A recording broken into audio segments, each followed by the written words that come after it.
After his first unsuccessful marriage in his youth, Kirill was hesitant to marry again for a long time. Although a distinguished man and well-off, at 43 he owns a car business that generates significant income. Kirill had and still has women, but he didn't consider any of those relationships serious until he met Victoria. There was something special about Victoria, and he decided it was time to settle down and marry. She had also been married before and even has a daughter, but she doesn't raise her. After the divorce, the daughter stayed with her father. Victoria hasn't seen her daughter for about 8 years and isn't particularly eager to. It's good that she lives with her father in another place. Victoria is 38, attractive, a bright beauty, and she did everything possible to make Kirill marry her, and he even promised. Celebrating another birthday, Kirill invited his friends to his country home. He told Victoria he was tired of cafes and restaurants and wanted to celebrate his birthday in nature, as it wasn't a milestone birthday. "We'll grill some shashlik, sit by the fire, and sing songs with a guitar." He also invited Victor and his wife, and Alexander with Ekaterina. "We'll sit, have fun." Victoria, of course, wasn't a fan of singing songs in nature, preferring restaurants, but she wanted to please Kirill. "Who will play the guitar? I don't remember any of our friends having that talent," she asked. "I invited my friend and classmate Mark. He came to visit his parents. His mother was very sick and passed away a week ago. Now it's just his father, and Mark plans to move here permanently. His father doesn't want to move to another city." "I haven't heard you mention Mark before," she said. "He was in another city, where he had a family, but they divorced about 5 years ago. He's a dentist. When he arrived, he called me, and we met up. So, I invited him over. We need to introduce him to your friend Vladislava. I think they might like each other." When Kirill introduced his classmate Mark to everyone, Victoria's heart suddenly skipped a beat.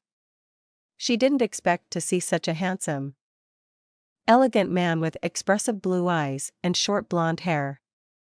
Mark looked like a romantic hero from a novel. Mark sensed that he had made an impression on his friend's fiancée, and he liked her too, but he would never betray his friend. Though he realized that if he wanted to, Victoria would be his. He could tell from her languid gaze, which held a silent invitation. Mark was a man of honor, and in that moment, Victoria became unpleasant to him because such wives often cheat on their husbands. He even felt sorry for Kirill, who spoke so warmly and sincerely about his future wife, as they were planning to file for marriage soon. "God willing, this is just my imagination, and everything will be fine with them. It's not right to judge people at first sight," flashed through his mind. When he met Vladislava, he glanced briefly at the young woman and nodded, seemingly still under the impression of Victoria. Although Vladislava was pretty and gentle, he looked into her eyes again and saw sadness. I wonder what happened to Vladislava, such sad eyes. The party was in full swing, and a tipsy Victoria kept inviting Mark to dance, trying to press closer to him, but he gently pushed her away. He glanced at Vladislava and saw her looking at Kirill with longing and love as he animatedly conversed with Victor. It was unrequited love, hence her sad eyes. So, that's the situation. There's a love triangle here. Vladislava loves Kirill, and he loves Victoria. But Victoria is behaving terribly towards Kirill. However, after her friend's wedding, Vladislava will undoubtedly step aside, Mark thought. He already realized he hadn't been wrong about Victoria and made the right conclusions upon meeting her. He even genuinely felt sorry for his friend. But the evening continued. Mark decided to take a walk around the property, which was filled with shrubs, apple trees, and many flowers. His friend had mentioned having a gardener who took care of the place. Walking a bit and turning a corner, he suddenly heard voices behind a lilac bush. "Vladislava, isn't Mark a hunk? I'd give anything to be alone with him. He's so cool. Victoria, you're about to marry Kirill, but you can't take your eyes off Mark. Then give me Kirill, you know I've liked him for a long time. You can be with the handsome Mark. No way, friend. Kirill has money, I'll live like a queen with him. And Mark probably has nothing. Kirill said he's just a regular doctor, how much could he earn? But his looks have knocked me out. He's just for fun, but you need to live with money, with Kirill. Oh, friend, you're so materialistic. You don't love Kirill, you want his money. Not materialistic, just practical. Love is love, but it's hard without money. I'm not giving up my prosperity, and I'll make Mark mine. That's final. Victoria declared decisively. Mark quickly walked away, feeling disgusted by what he'd overheard. He felt sorry for Kirill, who sincerely believed in Victoria's love. He couldn't open his friend's eyes. What would he say? That he eavesdropped? But it seemed Kirill had a guardian angel watching over him. Mark saw Kirill invite Vladislava to dance, even though Victoria was heading towards him. She had had a bit too much to drink and was behaving inappropriately. She looked angrily at her friend dancing with Mark. When she danced with him, she clung to Mark, though he tried to keep his distance. Finally, she managed to get Mark to dance with her again. Victoria seemed to be behaving decently. But Kirill went behind the bush where they were dancing and overheard. Mark, why are you avoiding me? As soon as I saw you, I knew you were sent to me from above. Let me kiss you. Victoria, calm down. I can't betray my friend. You're his fiancée, you're getting married. Sorry, but you misjudged me. Besides, I heard your conversation with Vladislava, who likes my friend.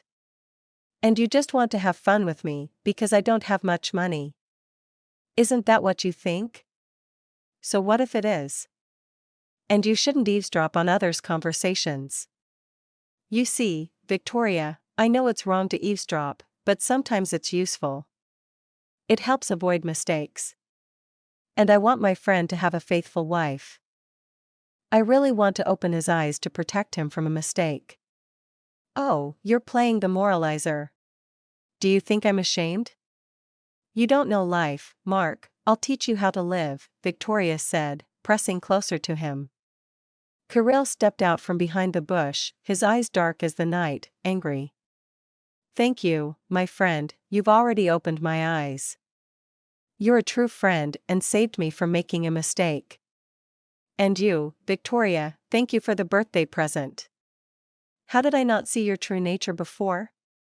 What values you have in life. Kirill, you've got it all wrong. I was just joking, but you took it seriously, Victoria tried to justify herself. Well, you joked. For you, it's a joke. But for me, it's the unpleasant truth. And it's the end of our relationship. Find someone else. Come on, Mark, Vladislava is waiting for us. She's a good and kind woman. At least she's incapable of betrayal. Vladislava? A good woman? Victoria fumed. Do you know she has feelings for you? So what? She's never given me a reason to doubt her, never, you hear? Because she's decent and loyal, unlike you. Kirill, forgive me. I drank too much, that's why I said those things. I talk nonsense when I'm drunk. I understand, Victoria, but there's a saying, what a sober person has on their mind, a drunk person has on their tongue. So, goodbye. Victoria, despite having drunk too much, realized what she had done. She lost the money, the handsome Mark, and her friend. Some time later, Mark was attending Kirill and Vladislava's wedding.